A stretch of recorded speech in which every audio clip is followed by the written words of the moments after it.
मध्य प्रदेश से। राधे राधे। महाराज जी, आपके चरणों में कोटि कोटि प्रणाम।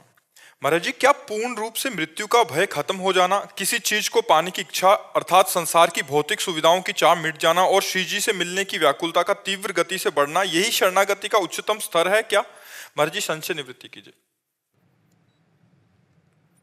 जीव की बंधन की श्रृंखला है देहाभिमान, जो अपने स्वरूप का विस्मरण होकर हम देह भाव में स्थित हो गए हैं। स्त्री या पुरुष, ये अभिमान जो जागृत हो चुका है, मैं ये हूँ, यही जीव की पुनरपि जननम पुनरपि मरणम पुनरपि जननी जठरे शयनम, इससे बहुत बड़ा दोष हो गया। जीव चैतन्य घन सुख स्वरूप आनंद समुद्र है, स्वयं परमात्मा स्वरूप है, पर वो सुख की खोज करने के लिए शरीरों की तरफ बढ़ गया, इंद्रियों की विलासिता की तरफ बढ़ गया, अपने स्वरूप को भूल गया। भोगेश्वर प्रसक्ता नाम तयापहृत चेतसाम व्यवसायत्मिका बुद्धि समाधो न विधीयते। जो भोग और ऐश्वर्य में सुख कर लिया, जिसका चित्त अपहृत हो गया, चाहे शरीर का भोग हो चाहे वस्तु का भोग हो, और धन वैभव मान प्रतिष्ठा ये अच्छा लगने लगा, मारा गया। वो मारा गया, माया के प्रवाह में वो बह गया। और ये प्रवाह ऐसा है कि बिना गुरु कृपा के रुकता नहीं है। गुरु कृपा ही केवलम, जिसने गुरुदेव की शरण ले ली और गुरुदेव के द्वारा अज्ञान तिमिरांधस्य ज्ञानांजन शलाकया चक्षुरुन्मीलितम मेन तस्मै श्री गुरुवे नमः, जो अज्ञान का नाश करके ज्ञान का प्रकाश कर देते हैं, तब हमारा ये माया का प्रवाह रुकता है। तो हमारी चित्त वृत्ति भोगों में आसक्त हो गई है। हमारा ज्ञान मलिन होकर के इस बात का हो गया कि मैं स्त्री हूं, मैं पुरुष हूं। यही हमारी दुर्गति का कारण हुआ। मुख्य मूल कारण जो है ना, संस्कृति मूल सूल प्रद नाना सकल शोकदायक अभिमाना। संस्कृति का मूल और समस्त दुखों को देने वाला ये देहाभिमान है, जो हम अपने चैतन्य घन स्वरूप को भूलकर पांच भौतिक देह में अपनापन इतना कर लिए कि मैं पुरुष हूं, मैं स्त्री हूं। यही हमारी दुर्गति का कारण है। और जब हम गुरुदेव की शरण में होते हैं और जब उनके द्वारा नाम उपासना हमें प्राप्त होती है, तो इसी जड़ता का नाश होता है।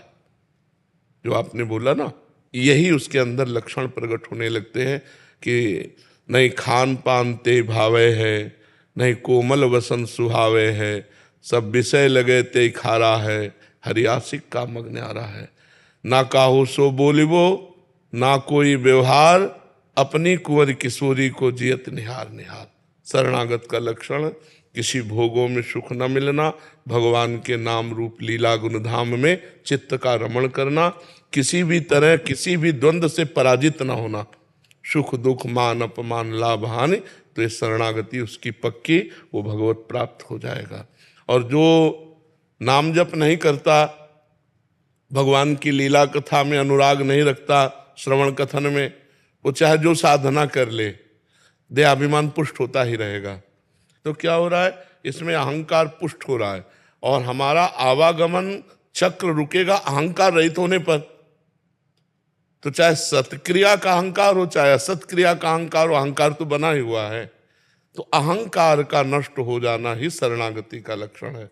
अहंकार गुरुदेव की कृपा से नष्ट होता है। जो गुरुदेव ने उपासना दी, उससे अहंकार गलित हो जाता है। फिर दिखाई देता है गुरु कृपा से साधना चल रही, गुरु कृपा से भजन हो रहा है, गुरु कृपा से हमारी अध्यात्म उन्नति हो रही। वो कहीं अहंकार का उसमें उन्मेष नहीं होता कि मैंने ये किया, नहीं, गुरु कृपा से ऐसा हुआ। तो गुरु कृपा का जिसको आश्रय मिल गया है, प्रिया प्रीतम की शरणागति हो गई है, उसमें लक्षण होते हैं।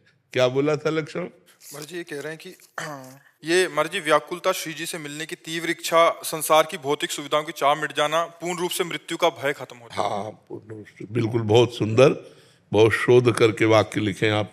मैं पृथ्वी का आज का सबसे पापी आदमी हूँ, मेरा क्या होगा बाबा? नहीं, इसमें अब अपने पूर्व को नहीं सोचते, अब अपने अग्रिम को सोचते हैं। हम प्रिया प्रीतम नहीं, इसमें यह सोचना है अब हम प्रिया प्रीतम की शरण में हैं, अब लो नशानी अब ना नशे हो। अब तक जो हुआ वो भगवान की माया के प्रभाव से हमसे गलतियां हो गई। अब हम भगवान की शरण में हैं। अब हम खूब नाम जप करें। नाम जप करते हो? खूब नाम जप करो। ले लिया आपसे। हाँ, खूब नाम जप करो। नाम जप से ही परमानंद की अनुभूति है।